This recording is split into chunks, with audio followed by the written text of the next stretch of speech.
Alright, Schlockmeister fans, we're going to watch something from the Swedish erotica collection called The Language of Love. It's a documentary on sex. Let's watch.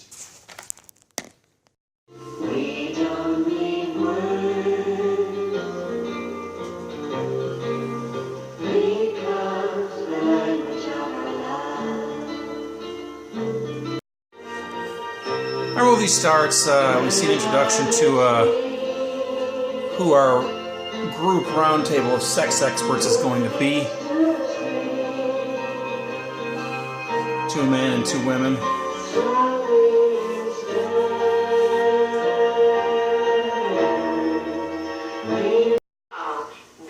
And the discussion of sex begins.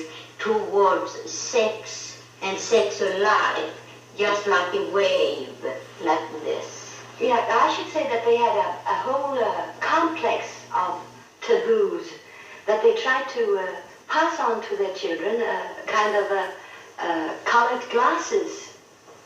What are my glasses?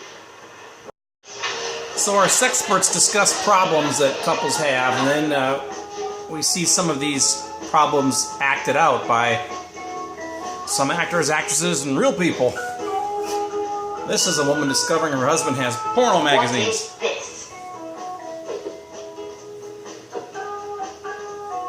What is this tramp doing in my house? Are you frustrated or something?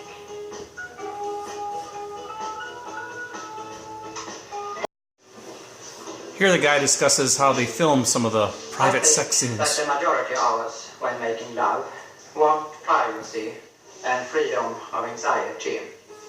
And it's perhaps important then that we feel we exist in a private world by ourselves. That we enjoy the seclusion of the home where strange eyes can't intrude.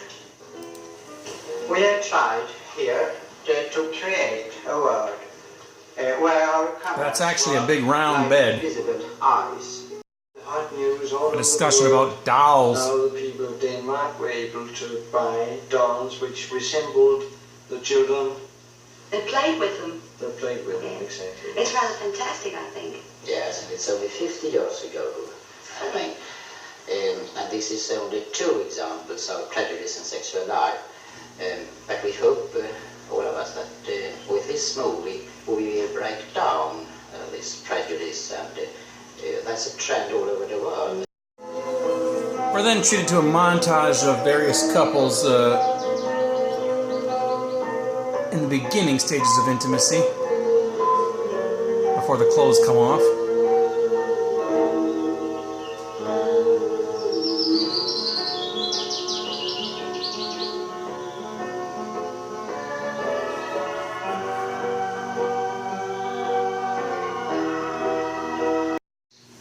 And now we're getting really clinical here with cartoon vaginas. The vagina is 8 to 10 centimeters in depth and lined with soft mucous membrane. The uterus is pear-shaped and lies in the middle of the pelvis. It opens into the vagina through the cervix canal.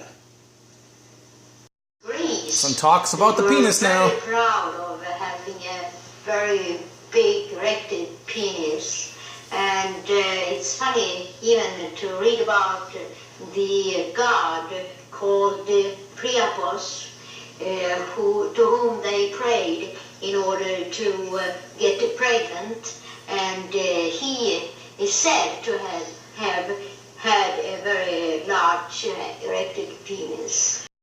Here's the cartoon version on the male side. This happens during the excitement period. During the plateau period, the testicles Notice the jelly are bean elevated at the to base. of the scrotum. A mucus drip appears from the penis without the man feeling it. This drip may contain sperm cells. We are afraid that Here comes some very sound advice for all. genital organs may be misshaped or look strange, as you said, and men who are maybe afraid that their penises are going to hang crooked or look funny in some way. But there's no reason to be afraid of that. There's no reason to think that masturbation will misshape or harm the genital organs in any way at all. All things that can help. And one shouldn't feel limited by its shape. It's shaped like a penis, but mostly it's used, of course, on clitoris. Can't have a sex But it discussion can be without used also in vibrators. the vagina and on the breasts, anywhere where it feels good. Perhaps And we now ought let's to power 'em up. add here that a lot of people are afraid of using those technical aids. Yes, that's The right. same people who use a knife and a fork when they eat Well, without even- thinking of that's it. right, without giving it another thought. That's right, vibrators are just like cutlery and silverware. They work. Oh, Couple forgive me. discussing their problems. And try to forgive me for the other time also. Think what fun we used to have together. Remember when we had nowhere to go? We kissed and fondled. It was wonderful. But now all that's vanished. Use the Can't show you what they just showed, but in which the man we can lies discuss on it. top of the woman. But of course there are other positions which for some people are better. Also, you don't have to use the same position every time, and you may vary positions during intercourse. Well, how about that? Let's talk about the birds and the bees. This was the nature. But don't you think that we ought to leave nature to the birds and the bees? I know very well that it might be extremely exciting for a man to have intercourse in these surroundings, but to most women it is rather unpractical. People write to us and ask how often one should have intercourse. Usually it's a man, I guess, who has the greater desire. That's to say, he's the one that wants more often. And I think all of us know the usual excuses. And we see that theory played out. But sometimes the roles are reversed. I have the boss riding on my back all day long. The car broke down on the way home tonight. No, I can't. Not tonight. Not tonight. I want to get to sleep now. Good night. We have They discuss sex co-ed education. education in sex education. So boys and girls are together. We have a rather good program. We give them information about menstruation before they start menstruating. We give them information about masturbation, and we even teach them sociological aspects. And we peek into a school where they are teaching sex education to kids. Contraceptives, and we call them intrauterine devices, and they could be used here into the uterus. You put it like this in order not to get the child. When we use it in the underdeveloped countries, mostly. Why is the spiral mostly used in underdeveloped countries? Well, depending on the practical thing, you know. This guy teaches the woman how to use a diaphragm. We actually see him put it in her, but I can't show you that. You must have. First, the diaphragm, but always you must use a vaginal jelly or a vaginal cream. And I think this is the most important thing on the method. For here, the jelly has a toxic effect against the sperm.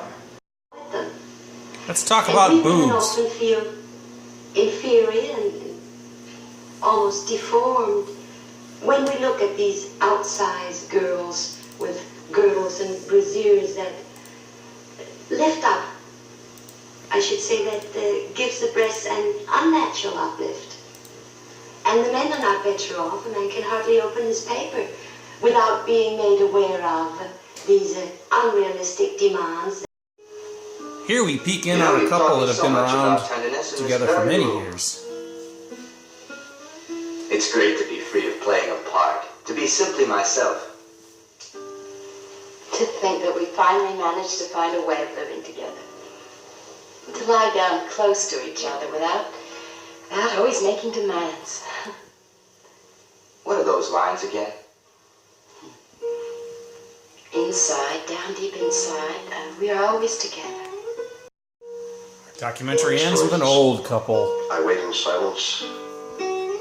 Summa summarum. In blood and in heart. It's you that I love. Yes, that's lovely. All right. Let's talk about this movie, The Language of Love. A documentary about sex, I guess is what it is. It's a Swedish documentary that came out in 1969. I couldn't tell you the exact Swedish title for it. They actually made 3 sequels to this thing. Now, from what I read somewhere, I couldn't find it again later, but it seems like this was a big hit. I think it played in America here, too. It took a while to get past the censors and everything, but I think the fact that it kind of played as a documentary as opposed to some just sex film made it able to be played in theaters.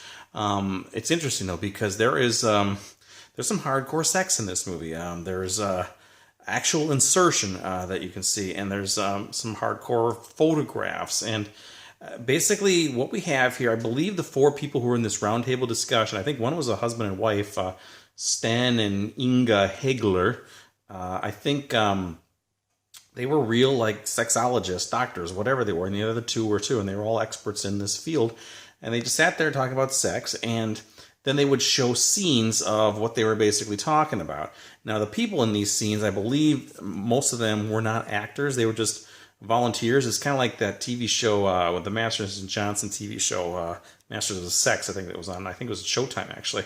It was kind of like that, where they just had these volunteers come in and they would have sex on film, and you saw what they were doing. Plus, there was all these other weird things, like the doctor was showing how to insert diaphragms, and then there was talking about sex education in school, and they actually showed some clips from a classroom. Just an odd little thing. But apparently this thing, like I said, was made a lot of money. I think it made more money, obviously, because it wasn't for the documentary nature. It was the fact that there was tons of nudity in this, and actual sex and intercourse and masturbation and close-ups of wieners and vaginas and everything else you can imagine going on.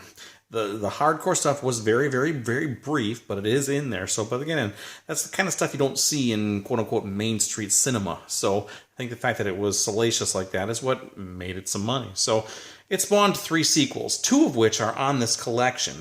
Part 2, more about the language of love, and Part 4, Love Play, That's How We Do It. It says here the final film in a trilogy of sex documentaries, but according to IMDb, there is a 3rd one in between, more about the language of love and Love Play. And I think those Heglers were in all of them, too. So, anyway, I got this on this Swedish erotica collection. It's a PAL DVD collection from, well, Sweden. And the other 3 movies star Christina Lindberg, who was in a movie I just reviewed recently, and she's going to be another one I'm going to review soon called Thriller. Made in Sweden was the one I watched first. She's in Exposed, Anita the Swedish Nymphette, and Wide Open. So that's really what I kind of got this for, but I figured, got these other ones on here, I'll watch these too. So there'll be 2 more documentaries coming, and then we'll get to some really good movies, or at least actual movies. So anyway, it's called The Language of Love. You can get it on the Swedish erotica PAL DVD collection. You can probably get this, I think this was somewhere around the $20 or €20 range, whatever they are. Let me know what you think about it if you've seen this little opus, and leave some comments down below. We can talk about The Language of Love. Watch.